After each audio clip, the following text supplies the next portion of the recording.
To the Steve Sietka Show, your uncensored champion. I'm your host, Steve Sietka, and I'm diving deep into the things that matter most to me: sport, freight, and faith.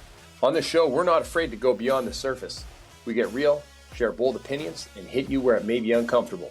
These are the topics I'm passionate about, and I bet they'll spark something in you too. So buckle up for quick, high-impact episodes that'll shake you up.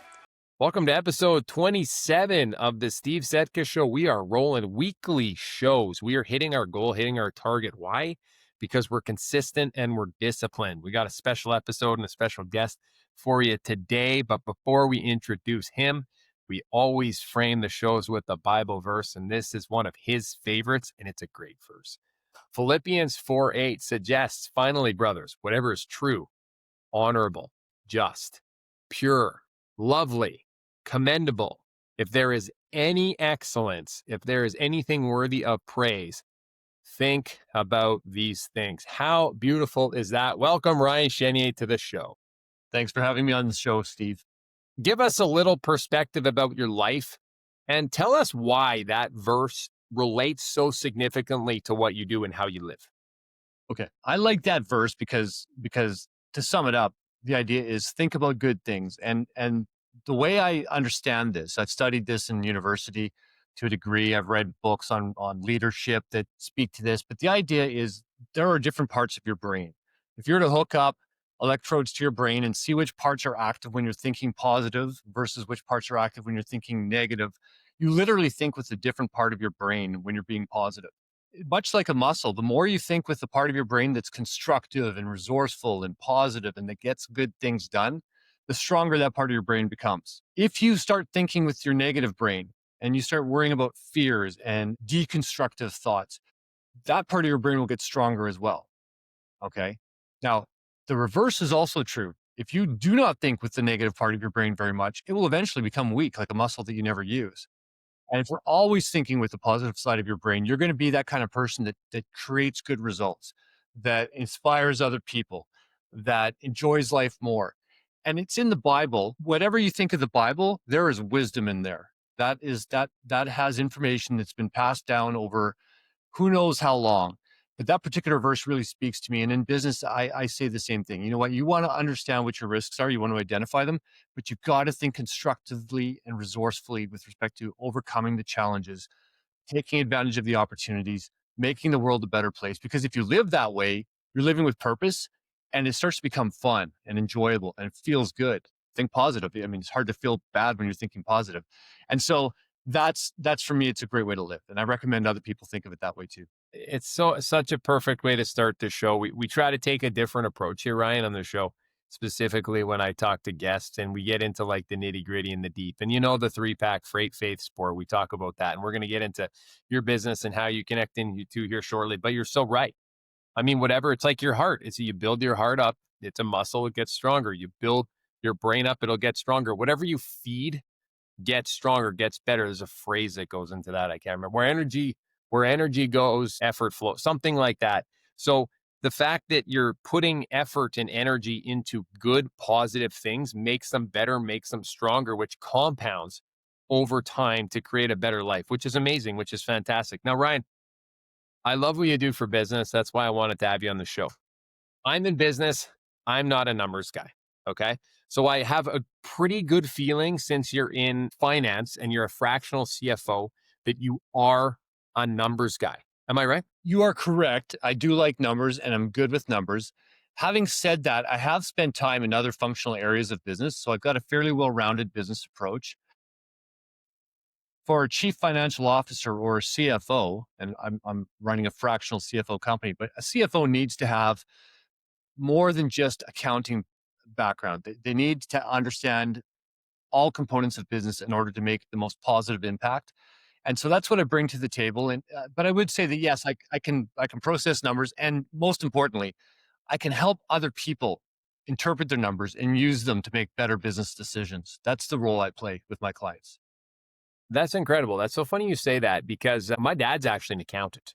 So I've grown up seeing what that's all about, but I ran so far from that in my upbringing. My mom also works at the bank, the RBC, and both my parents being in numbers, being in finance, like I don't know what happened, but I mean, they did a great job. They're wonderful people. But I went so far away from that realm and I kind of went to the other approach, right? I kind of see business as a couple different facets. You got sales, marketing, you got operations, and you got like finance and numbers, right? So the important part with the buckets, the three buckets, or however many buckets you want to argue a business has, is that they have to think well and they have to be strategic. So my understanding is that with you and your business jumping into a construction business, a freight business, whatever niche that you have that we'll get into that you like to work with, you're not necessarily just looking at numbers and just crunching numbers. You're actually making strategic decisions and suggestions and recommendations based on those numbers to improve and help the business, correct? Absolutely. Yeah, for sure. That's a big part of what I'm doing. So and I'll explain it a little bit right now just to set the frame. Chief financial officer, generally in a large company, every large company has one. They play an executive leadership role within the company. They align with the other main functions that you mentioned. So for operations, you might have a chief operations officer. For sales and marketing, you might have a vice president of sales and marketing, a chief financial officer, or a CFO. And those are the big three. And there's others too. Sometimes you get a vice president of human resources or whatever. You could split up the operations function into different sub functions, but they all report to the CEO, but they form the executive team. And what's important in business, and every company that becomes, goes from being a small business to becoming a mid-sized business to growing into a large business, everybody realizes at some point that it's not one person who's making it happen. Mm-hmm. It's a team of people. So Apple wasn't just Steve Jobs. It was the team that he built. That's really that's the greatest thing he did, is he built a team that did the things that he was the face of. They created the products and did the things that Apple did that made Steve Jobs so famous. Now, he was the one who put together the team. He built the culture, but the role I play is to be an executive on a team for my clients. So small and mid-sized businesses, they can't afford a full-time on-staff CFO. That position is like $350,000 a year. So it's out of the budget for a small to mid-sized business, and they don't need one. They don't need a full-time CFO, but they do need that executive level financial leadership in alignment, so that leader can align with the other functions of the business and the rest of the team that's working with the owners or the CEO or whatever, to make sure that the business is making good decisions, staying away from financial challenges, and being ultimately successful, whatever that looks like for the business. That's incredible. I love that answer, and you know, you're helping me clarify the role as well too, because every time I speak to someone like yourself, I pick up something new.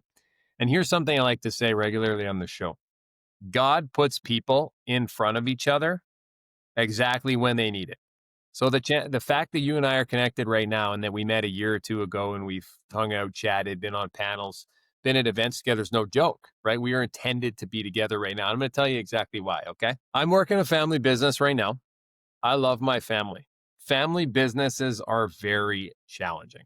Okay. So we have a wonderful financial setup with our business. My dad is very good. Okay. But I also am an individual and I like to do things on my own and I have other interests. Okay. So I look outside of that as well to connect with people, because although my dad is a great accountant, he knows what he's doing with numbers. He's also my dad. I've known him for my entire life. I kind of want to have my own life. So I got to go and build my own power team. And my dad's also in his 60s. He's not going to be doing this forever. He doesn't believe in retirement per se, but sometimes you want a little bit of separation from your family for obvious reasons. So there may be a potential for you and I to work together in the future. We will discuss that. And I love what you said. Small to medium businesses, they require this, but they wouldn't necessarily have it in the budget. I am looking at acquisition opportunities over the next 5 or 10 years. I'm going to need somebody like you. So someone like me would be a very good fit to have a fractional CFO for the business, depending on whatever industry I work in. So how does that look for someone in their 20s, their 30s, their 40s who wants to acquire businesses, who wants to have a fractional CFO, maybe oversee 2, 3, 4 businesses that they would own, and just go with that? How does that work? There would be different ways to structure it. The answer is yes, that's a possibility. The fractional CFO can help you navigate what do these other companies that you're looking at taking on, look like? What's the health of the business? So I'm going to use a metaphor here, okay? Because a lot of people can think in terms of real estate and house flipping and buying a house and renting it out and that kind of thing. It's very much the same when you're looking at buying businesses. It's very similar. You want to find a business that's on sale, right? You're looking for a business, maybe it's like a house. You find a house and you know that if you fix it up, it's going to be worth a lot of money, more than what you're buying it for, and more than what the renovation costs would be. So if you buy a house for $100,000 and you do $50,000 of renovations and you sell it for $250,000, you made $100,000. People think of that in terms of house flipping. And there's a lot of people who do that, and it's something a lot of people can get their heads around. Buying businesses is a lot like that. You find a business. When you understand the financial statements like I do, you can take a look at the company's financials and understand what they've been doing right, where there's opportunity for improvement, and what the different levers are that need to be pulled in order to create or generate those improvements. And if you find a business that is a good candidate for something like this, a CFO is going to help you not only purchase throughout the purchase process. They can help you with that, raising funds and all of that, but then taking that business, turning it around into a company that you might want to sell, or you might want to hold it. Now, if you sell it, you make a whole bunch of money. That's the idea. Yeah. Right. If The you exit hold strategy. it, right. If you hold it, you're a shareholder. Now, you might own the entire business. You might go in with partners. You might buy 50% of the business, and the original owner still owns 50% or whatever. Mhm. The idea when you're doing this sort of thing is that you're probably not wanting to go into that business and every day do the work that's done in that business. You don't want to work in the business. You want to work on the business, or Right. you want to be a shareholder who can provide input into the business with respect to strategy and things like that, key decisions. But you're going to want to be able to pull a dividend out of that business. If you're not selling it, you want to create a steady revenue stream. Mhm. And it's going to be relatively, what's that word? When you're not actually passive. Yeah. Not a lot of passive income in business, and that wouldn't be 100% passive either. But relatively speaking, if you're collecting dividends and somebody else is running the business, it's passive. And if you have a CFO as your co-pilot, they can help you identify, are things going the way you want them to in that business? If something's not on track, what is it, and what can we do about it? So at a high level, that I think that gets to your question. But I have a question for you, Steve. If we can Yes, back up please. for a second. Okay, so one of the things you said is you're in a family business. You said family businesses aren't that easy. Okay, and you might be right. But let me ask you, which business have you ever heard of is easy? Oh, it's such a good question. Talk about these all the time. I say, the phrase, easy choice is hard life, hard choice is easier life later on, right? You kind of pick your hard, right? So, I live by the motto, make your hard choices and your decisions in your tough life now so you can live better later, for sure. But the answer to it, there's no easy business. I'm reading Cody Sanchez's book right now, Main Street Millionaire, which talks about acquiring businesses, boring businesses. Here's what to stay away from. Here's what to look at, financial statements. This is all new to me. And she was saying, look, if you're a business owner, it's hard. You got people to look after, you got financials, you got stress, you got pressure, you got this, you got that, but there's pros to it, right? If you're an employee, you're underpaid, you're under promoted, you're taxed to death. You don't take a lot of your money home. If you work in a family business, it's wonderful, lots of flexibility, but you have to work with your family, which is very difficult and very challenging. Sure, some people got great families, some people don't. So you're right. There is no easy businesses. There's no easy careers in general. Heck, you and me know that God did not put us on this earth to live a comfortable, simple, easy life. He has big, incredible purpose for us, which means work. Like work in the Bible is described exactly what our world tells us, right? And I think you're right. Like when we talk about this verse, Philippians, right? And we say, hey, live in these honorable ways. That's what we want to focus on. People are focusing too much, I think, these days in business and life and their families about the negative. And look, you can sit back and you can focus on the negative a lot. And don't get me wrong, I sit there and I complain too about my business, about my life, about this, about politics, about whatever. But like you said, what we feed will become stronger. So if we're feeding that negativity, or if I'm feeding that thought in my mind that, oh, family business is so hard, I don't necessarily love it. Well, everything is hard. Why don't you just flip the switch and shift your perspective, which is something I focus on quite a bit and I live in the positive a lot more. What do you think about all that? Yeah, I think you're absolutely right. If you think about anything that's worthwhile doing, think of sports. I'm going to use some metaphors today. My Yes, wife, please. I'm going to use more metaphors. People don't want to hear about numbers. Okay. She's usually right. Well, it's another story. Okay, metaphor, sports. You want to win in sports. That's the idea of playing the game, right? That's what Yes. makes it fun. That's what makes you better. I think people in general want to overcome challenges. They want to become something more. They want to better their position in life. In sports, that means you try to win. Winning's not easy because guess what? There's two teams on the field or two teams on the ice or whatever, or there's two opponents on a gym Field of competition. Right. The other person wants to win too. So you've got to give your best and hope that your best is good enough. If you put in like a B plus effort, then somebody who's not as good as you, who puts in an A effort, is going to win. Business is the same. Now, there are different ways to get things done. Family business, any other version. There's a lot of different ways to get things done. And guess what? There's success stories out there for all different versions. I think it's more a matter of applying yourself, adjusting, and saying, like I was saying, overcoming and becoming your situation. Whatever path you choose, whatever strategy it is on the field or on the ice that you're bringing to the game, just do your best at it. Learn from what you do, learn from your competition, and keep on trying. If that's your attitude, it's like, I'm going to really this is hard, but that's okay. Like Steve, you work out. I've seen the odd video where I think, okay, well, when you work out, you're not like, oh, I want to make this easy. No, the idea is to go to the point where you can't do anymore. Yeah. When you're doing a set of squats, you go to failure. I can't do one more. Well, in business, why can't we do that? I think a lot of people do. I think the people who are really successful in business, the people who have what other people want in business, are doing that. They're going to failure. Now, that doesn't mean they're not having fun. That doesn't mean they're always miserable. That doesn't mean they're not seeing their wife and kids or their friends. It just means that they're really applying themselves. And you can do that in a variety of different ways. You can be out for dinner with friends and you can be learning something that you can take to the business next week. Even if you're not talking about business, you can learn from other people. One of the things I like to do, there's something about you that makes me want to ask you what your opinion is on this.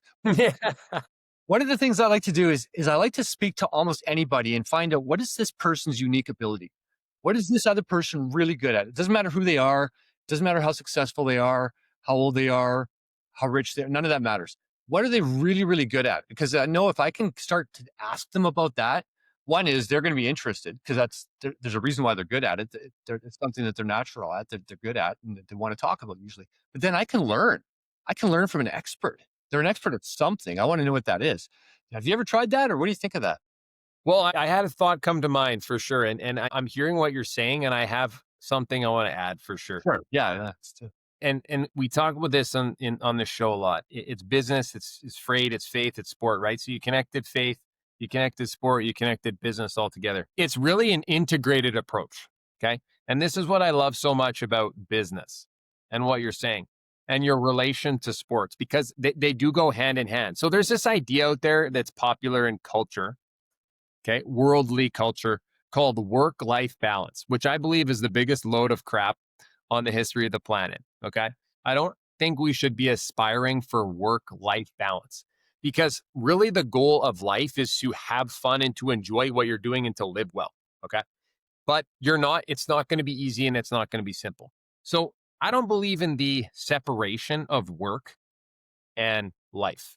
I believe in the integration of them both to create your holistic life. My dad used to always teach me with this when I was younger. He said, there's a couple professions specifically that are not jobs. They're lifestyles. The clergy, for example, farmers, business owners, there's others, right? That they don't consider themselves going to work or having a job, right? You never hear them talk like that. So I think it's more the entrepreneur that speaks in me that suggests that, look, I want to integrate my life into my work because I have a prioritization life that builds up to make a great life. Okay. I don't know if you saw my LinkedIn post about a week or two ago. It said, look, these are my priorities in life. Okay. Number one is God. Number two is my spouse. Number three is my children, future children or family. Number four is business. And they build up to create better levels on top of each other. So when it comes to like competing in life and using sports as a metaphor, I think you should, and specifically this is what I do, aspire for greatness in everything you do.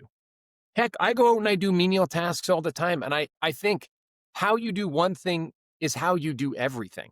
How you clean the freaking toilet is how you're going to show up at $100,000 business proposal, right? So that's my thoughts when it comes to integrating life together and connecting how sports and business are so relevant. Yeah, that's a much better way of conceptualizing business and life and work than work-life balance. I agree with you. Work-life balance is not a great concept. It's common, but I think it also holds people back if they're trying to achieve that, because that's like saying, I'm going to turn left and turn right. I'm going to balance that. Well, you can't. It's crazy. Yeah, it's kind of crazy. It reminds me too, Ryan, I want to add this in there too. We talk about marriage on the show. I'm recently married. I love being married. It's great. And you hear this thing, oh, it's 50-50 in marriage. Oh, it's 100, it's 0, it's 0. No, the essence of marriage for me is two things: teamwork and commitment. Okay. If you can build a team within your marriage, within your family, you're unstoppable. Commitment also trumps absolutely everything. And you know where that's from? Funny enough, principally 2,000, 4,000, whatever years ago from the Bible, it says it all over the place. But the world will teach you different things. They will teach you compatibility, which isn't as strong as commitment. They will teach you this. They will teach you that. So it's crazy to think that way. It is, but that's the challenge, right? Because everybody out there, like business owners and kids and everybody, we're all fed information, whether it be from social media or TV or from friends and family. And it's not always the best information. It's kind of just all of the stuff is there. The gems are there, but the garbage is there too. And sometimes you can't tell which is which. I like, but not so open that my brain falls out. You know what I mean? Like you gotta sort of be the gatekeeper to what you're letting in. And you have to think about these things critically. And I think you have to talk about these things critically too. So this is valuable conversation. This is exactly the types of chats that we get into on this show. This is so free flowing, and this is the purpose, and this is the intention. Let's bring it back here a little bit more to your business. Let's do a little bit of indirect promotion. So people are looking for financial advice. They're looking to acquire businesses, whatever they might be able to do. Where do you start with them, and what is their current state, and what's that desired state you're looking to get them to? Okay. So when you start a business, originally you're a solopreneur. Usually it's yourself. Now you might be starting a business with partners or investors, but generally speaking, businesses go through a few phases. Phase one is you're just trying to get up to the point of being able to generate enough income that you can earn a living doing just the business. Okay. So in between 0 and 100,000 or 0 and $150,000 a year in net profit or even annual revenue, depending on what kind of expenses you have. Maybe if you're earning $150,000 of revenue, that might be almost all profit, depending on if you haven't hired any employees yet. But at some point, you need to start to leverage your time because you've run out of time. Okay, so you hire your first employee, or you rent your office space for the first time. You move out of the basement into an office, or whatever that happens to be. You start to incur some extra expenses, and you bring on some team members, and everything starts to change. The business is no longer you. Now you're managing people, and you're managing different components than you were originally managing. That business changed. That's okay, and you can manage things like that. The finances don't necessarily have to be super complicated yet, and that's phase two. Phase one is you're by yourself. Phase two is you make your first initial hire or two. You start to leverage yourself. You start to scale the business. And you need a bookkeeper to manage your bookkeeping records. Why? Because the government requires that to be compliant, you record keep your financials and you file your taxes. Okay, you've got to do that, and a bookkeeper can help you do that. You don't have to hire a full-time bookkeeper. There are third-party bookkeepers who can help you out with that. I can refer you to one if you're looking for somebody. But then as the business begins to grow more, it becomes much more complex. Now there's different things that impact the business. Cash flow starts to become an issue. In the beginning, it's easy to manage in your head. And a lot of the numbers that impact cash flow, like your accounts receivable and your accounts payable and your inventory turns and all of these different things, can be dealt with at an instinctual level, or maybe you can put them on a spreadsheet and manage them. But it gets to the point where it starts to get more difficult to manage. And your bookkeeper isn't really the kind of person who understands that the way a more advanced or more executive level finance person would. Your bookkeeper, if you want to go back to the metaphor of homes, okay? If you want to build a house, you don't hire a laborer to build the house. That would be ridiculous. You hire a home builder to build the house. They will use the laborers to get the job done. Now, if you're growing a business and it's starting to scale over $1 million in annual revenue, and you've got like a team, a whole bunch of people, and you can't manage the finances on your own, if you expect your bookkeeper to look after that, that's like expecting a laborer to build your house for you. They may be a part of the solution, but you need somebody else now, somebody at a strategic level to come in and start to manage that. So that's what a fractional CFO does. I'm looking for clients that are in between $3 million and $30 or $40 million in annual revenue. That's the sweet spot. I can help a business that's smaller than $3 million in annual revenue if their plan is to grow, but it's a no-brainer when they're at $3 million. If they haven't got a fractional CFO, they would benefit greatly from having somebody who can take that off their plate, number one, so that the business owner, whoever's trying to manage this, can free up their time, free up their attention, and free up the energy it takes. Outsource it to somebody who's an expert at it. That's myself and my team can help on that front. We can make sure that you've got all the information you need to make good business decisions through a financial lens. Now, you're going to have to look at things through a marketing lens, and you're going to have to look at things through an operational lens. And I get that. We understand that. My team and I have a team, so I'm bringing to the table not just myself, but I'm leveraging my team as well. We can help give you the clarity that you need and make a difference so that you can achieve your vision of success. We can help you design your financial roadmap to success. Okay, so that's really what we're doing. And there's a variety of different things we can do with respect to that. I recommend if somebody's at the point of wondering what we can do, let's have a discussion. Reach out to me. We can get over on a Zoom web conference meeting and just talk about your business. I could tell you a little bit about how we might be able to fit in and become a part of your solution, because it's going to be different depending on your scenario. It's going to be different maybe depending on your industry, your current needs. So there's a lot of different things we can fit in and help with, but we've model. We do this with a lot of different clients in a variety of different industries. So the model is there. I know what to do. I can immediately bring to the table solutions that'll make a difference for your business. This is beautiful to listen to, and I love hearing you speak about it because I got to be fully transparent and honest. Numbers and dollars and all these things in business has been a challenge for me in my life, for sure. And I think that has to do with hearing about it all the time when I was young. I think there's two types of kids out there. There's some that are like, I want to do what my dad does or my mom does. And then some that are like, I want to run so far away from what my parents did because I just can't, deal with that. And I think I was in the latter category. Listening to you say this is somewhat like listening to my dad. But you know what? Everyone, even if they're in the same career or the same field, is a little bit different. And you learn different things from talking to different professionals. And that's exactly what I'm getting. Number one, you're helping me think big. I know it's very easy to say, look, you got to think big. The magic of thinking big, right? David Schwartz's book. But you know what? Saying it is different than doing it. And it's hard to believe sometimes. When it actually becomes reality, like it is a little bit more now, and when I'm flourishing more than I ever have, and I'm making more money, and I'm going to continue to make more money, it becomes easier to believe.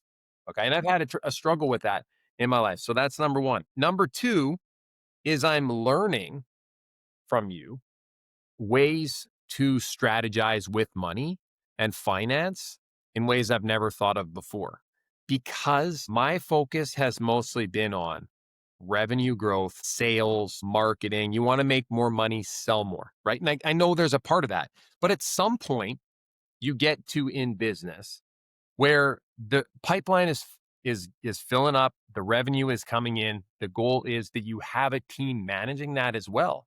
So there's that separation between sales and marketing and finance. And you're helping me get to that point. So I just want to acknowledge you, man, and say thank you for coming on here and showing me a different light that I haven't heard. And my dad's going to listen to the show and he's like, I've been trying to tell you this for 30 years. I'm like, I know you have. That's why I'm having a hard time understanding. Sometimes it takes a different perspective to actually see that light. And the reason I say that is because I'm going to need a power team, man. And I'm looking at doing big things. Okay. And one of the values of this show is to be bold and uncensored. We talked about this a little bit at the start. Okay.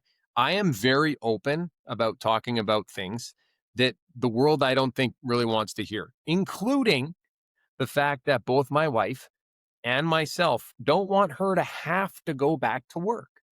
So there's a situation there that can occur where that's possible because we have aspirations for her to do her thing, staying home, doing her herbalism business, taking in clients where she doesn't have to go to the workplace. Okay.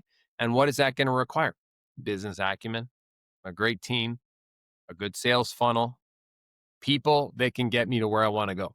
And you and I both have a friend, Mubarak, who tells us the same thing every time we see him. Steve, Ryan, how many people are you harming when you're playing too small? And that resonates so significantly with me because it's real now. So thank you very much for that gift. Hey, my pleasure. I want to add to that two things. One is with your wife and you've got sounds like you got a partnership brewing.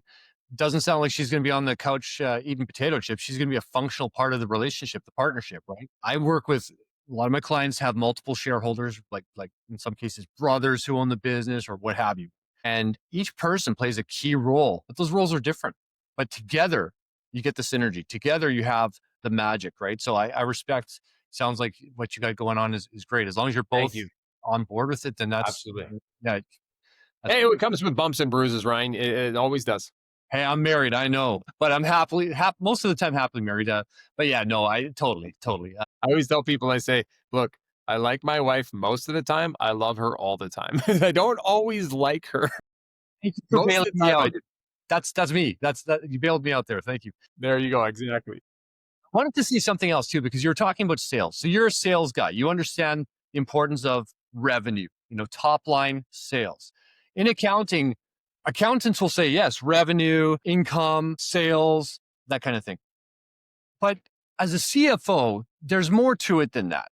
So let me talk to you like I would talk to somebody else that I'm doing business with.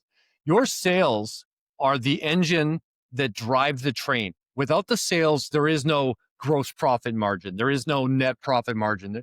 There's none of that. There's none of the accounting terms. It's all about sales. So if we're building a budget for next year in your business, and we're talking about the revenue, we need to forecast your revenue. Now, a lot of my clients, when I first do a budget for them, and this is very important to do a budget, but we need to lay out the sales forecast so that we can understand what are we going to do with that revenue? How are we going to generate that revenue? And what might we end up with in terms of a net profit? If you're not in business to make money, then there's something that's not quite right. Now, there's different exceptions. In real estate, you can worry about getting more equity than profit, but still, you're trying to achieve a financial goal, and the revenue is super important. So you build a forecast, right? How are you going to achieve that forecast? That's the kind of conversation I'm getting into, and this is where I depart from the typical accountant, right? This is what a CFO does a bit different. Steve, your forecast for next year is whatever. We're going to lay it out. Now, is that a wish list, or do we have a strategy to hit that forecast? Let's talk about the strategy. Let's understand, when might the numbers hit? What's it going to take to achieve that strategy? Do you need to work on your advertising? Do you need to work on your pricing models? What do you need to do? Do you have a sales funnel with conversion rates? Do you know how many calls you need to make? Do you know what your numbers are? Those metrics can be very important. And I'm guessing, Steve, I know a little bit about you. I'm guessing you know quite a bit about your business and what you're doing in terms of sales. You're successful and you're good at it. It's like the back of my hand, brother. All right. So very good. So that puts you ahead of most businesses, because a lot of businesses aren't really understanding the sales part. They get to a point where that becomes the biggest challenge for them. And large businesses, that's one of the biggest challenges for them. Think about how much money people like large businesses spend on advertising. Just think about it. It's millions. It's every company that's large, it's millions and millions. And in terms of like industries in general, it's trillions. It's a key component of things because you need those sales. So we want, as a CFO, I want to be working with the CEO, the vice president of sales and marketing, guys like yourselves, and saying, okay, what are we going to do to hit that sales target? Number one. Number two is, should we try to stretch that? Like, are we being as aggressive as we can be? Do we want to build a scenario where we've got like best case, worst case? Like, what happens if things go terribly wrong? How's that going to impact our profit? Let's make sure we're building in some guardrails. Like, when do we hit the panic switch? Is it when we miss our sales for the first 3 months by X number of dollars? We want to understand that. And we want to understand too, like, next year you might know what your forecast is, and we might be able to tweak it and maybe potentially improve it by investing in advertising or whatever. But then what about 2 years from now, or 3 years from now, or 5 years from now? How far ahead are we thinking? And again, it comes down to not just laying out the strategy in terms of numbers, but working on the strategy, trying to come up with solutions that will be better than our current solution.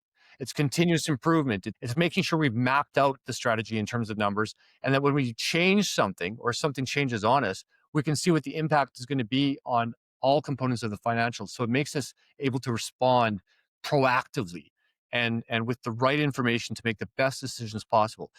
And boy, business can be fun when you're thinking that way. And you know what? Like this, the sales geniuses in the organizations, the operations geniuses in the organizations, they love this stuff. They may not want to be the ones who crunch the numbers, but when we can start to show them what the levers are and what the impact will be if you pull this one or that one, then it empowers you to do what you need to do best, right? Frees up your time, gives you that sort of sense of confidence that we can do this and we can really go for it. So one of my clients right now, we were looking at their budget for next year. I'm working on their budget for next year with them. And they traditionally had looked at their overhead expenses, including advertising, in a way. What they were trying to do is say, this as a percentage of revenue, we want to spend X number of dollars in advertising. And as a percentage of revenue, we want to spend X number of dollars on all of our different overhead expenses. I was showing them this year, just explaining to them that some of those expenses are fixed, like your rent. Unless you move facilities, your rent's not going to change. So that's going to be fixed. But your advertising is a discretionary expense. We can say, let's increase that in an effort to increase your top line sales. And so we may go a little bit over what your expectations are for the first quarter of the year. And so the percentage of advertising in the first quarter of the year might be higher than your 3% target. But then if it generates more sales in quarters 2, 3, and 4, then that'll be a good thing. It's a good return on investment. Now, this is getting maybe a little bit more complicated, easier to show on a spreadsheet. But the idea is these conversations are constructive and resourceful. It gets back to our Philippians 4.8. You think about these things and you talk about them with other people who are interested, and you can create magic. If you're not thinking about these things, you can't compete with people who are. That's right. It's a beautiful way to put it. And I love that. And you're wrapping it up so beautifully here because we're talking about that verse. We're talking about being positive. My juices are flowing right here, man. I could sit here and I could listen to you talk about these things all day. It's crazy because I've never been interested in this. But you know what? Necessity is the mother. What is the phrase? Necessity is the mother of invention. Am I right? Yes. That's the phrase. That's the one. I don't remember where it's from, but I'm in need right now. And I got a big changing life coming, and I got this great property, wonderful wife, great family, businesses, all this. And there ain't no other option, man. So someone told me the other day, your biggest enemy to plan A is plan B. So I don't have a plan B. There's a plan A.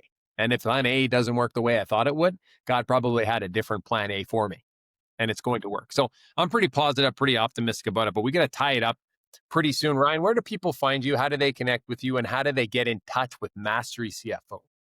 Okay, so our website is www.masterycfo.com. I'm on LinkedIn and I'm on Instagram and Facebook. LinkedIn is my primary platform. I spend more time on LinkedIn. So it's Ryan Chenier, RyanChenier.